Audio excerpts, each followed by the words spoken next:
Plus. Did Taylor Swift arrive in a bulletproof SUV? And Charlie Kirk's accused assassin.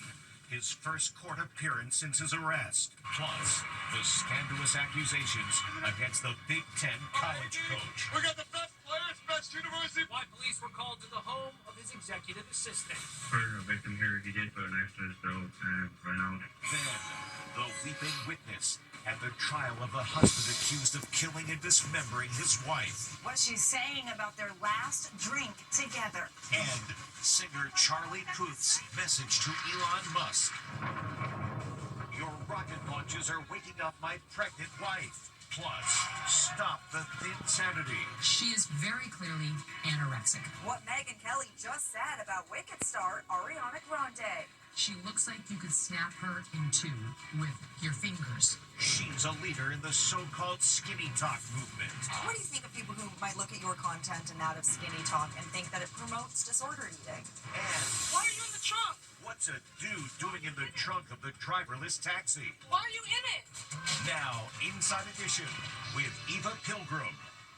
Hello, and thanks for joining us. Late night Taylor Swift. It was the pop star's much anticipated appearance on The Late Show with Stephen Colbert. She made mouths drop in a dramatic burgundy velvet mini dress, and they weren't taking any chances when it came to her safety. As Anne Mercogliano reports, she arrived in a bulletproof SUV. Taylor Swift. What an entrance, what a dress. Taylor Swift looked magical when she appeared on The Late Show with Stephen Colbert. Her sculptured dress is causing a sensation. What looks like a bow is actually the sleeves of the mini dress. In the spirit of the holiday, it's burgundy velvet. Taylor got a rousing standing ovation. She accessorized with that eye-popping engagement ring.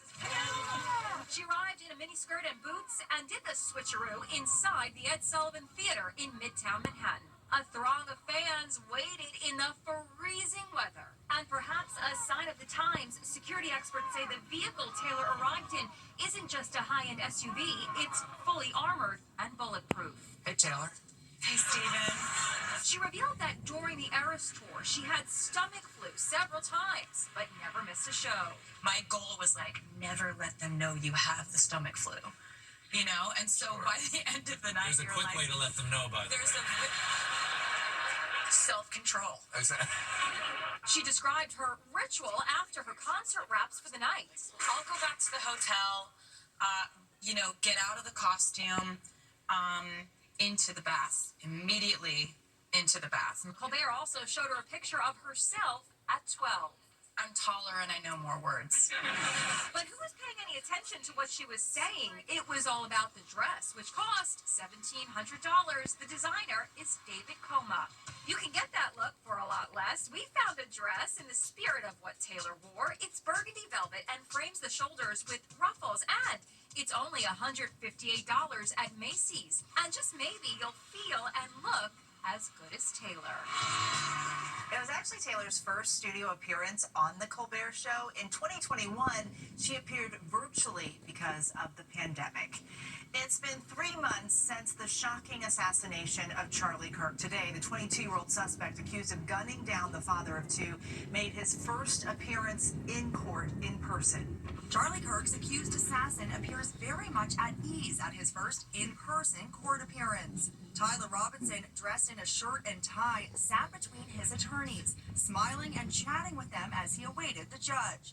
His hands and feet are handcuffed, but cameras are not allowed to show the shackles, out of concern that it would be prejudicial to prospective jurors. News Nation's Brian Enton is there. This is the first time we've ever seen Tyler Robinson in person. I noticed he's skinny, he's a small guy. He did smile at one point with his attorneys. Tyler Robinson's parents are in the courtroom. His brother is there. His mom has been very emotional. She was crying the entire time that I was sitting there. I was sitting right behind her. Robinson was brought to court under intense security.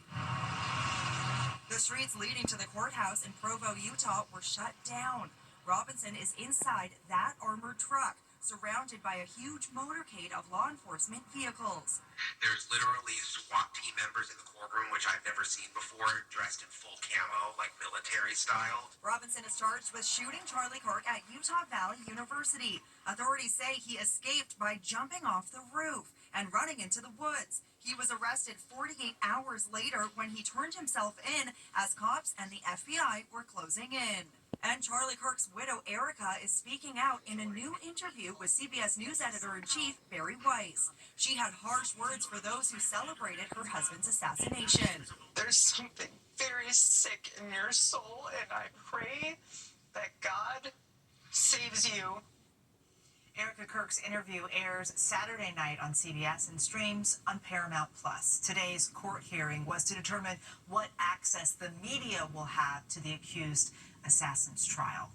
Shocking accusations about the University of Michigan's now former football coach. He was just fired. Now he's been detained and put into protective custody by mental health professionals after the married father of three was accused of having an inappropriate relationship with a staffer. Stephen Fabian has the latest. University of Michigan football coach Sharon Moore was at the pinnacle of his career. We got the best players, best university, best alumni in the country. Love you guys. But in the space of a few hours, his world has come crashing down.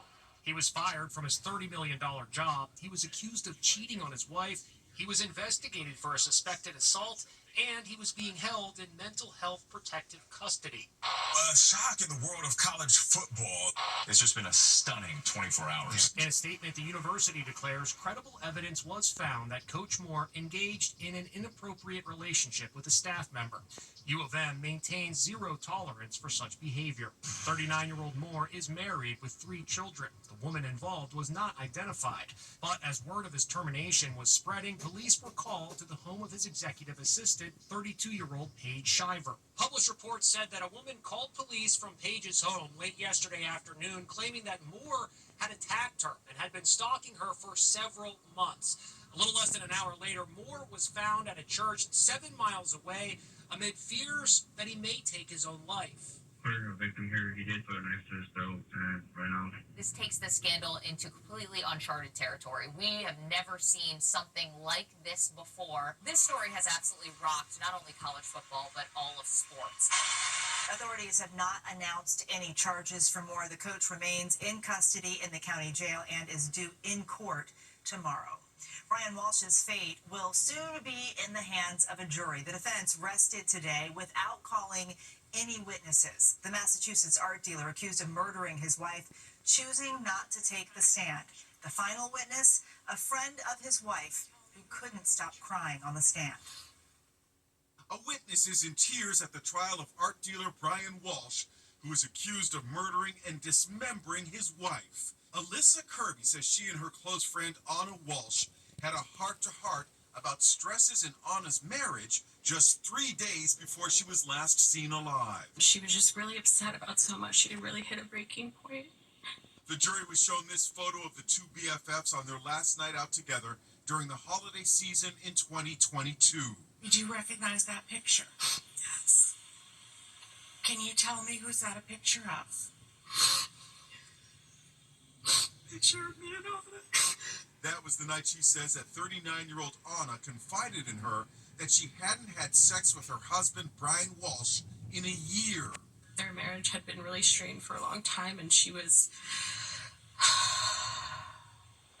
told me how, upset she was and how frustrating that was. What, if anything, did she tell you about her intimate relationship with Brian Walsh? She told me that, aside from everything being really difficult, that they had not been intimate in a really long time.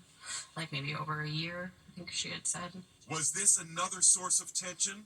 Brian was making $60,000 a year, while Anna was earning 5 times more, $300,000 a year in her thriving real estate business. The jury has previously heard that Anna was having an affair with real estate broker William Fasto. Brian Walsh is on trial in a Massachusetts courtroom for murder. I will not testify. The defense rested today without calling a single witness. Brian Walsh says, I'm not going to testify.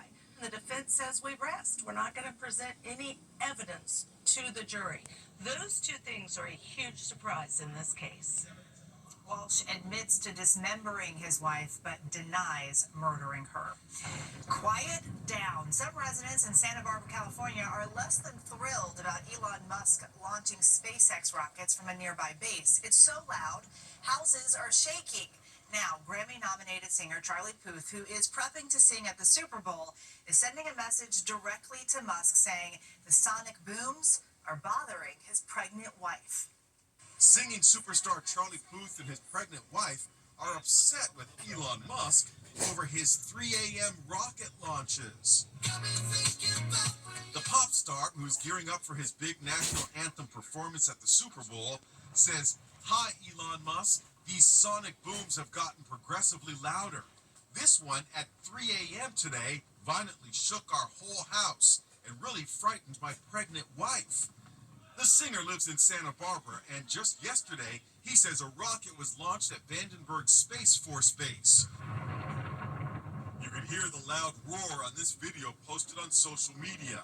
This Santa Barbara resident says it woke her up in the middle of the night. It's a loud rumbling, and then it's the boom, and it's kind of obnoxious. And another resident complained, "It shook my windows and whole house, and we're over 50 miles away."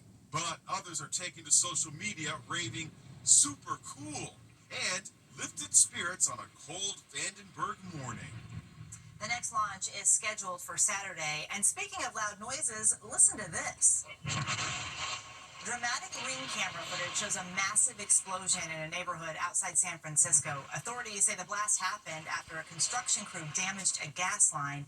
6 people were taken to the hospital.